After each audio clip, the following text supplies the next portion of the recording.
Oh yeah. Oh my God.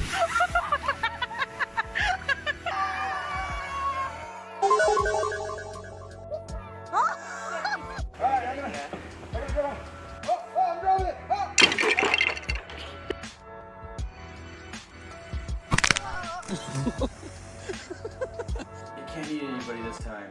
No. Okay. Okay, to the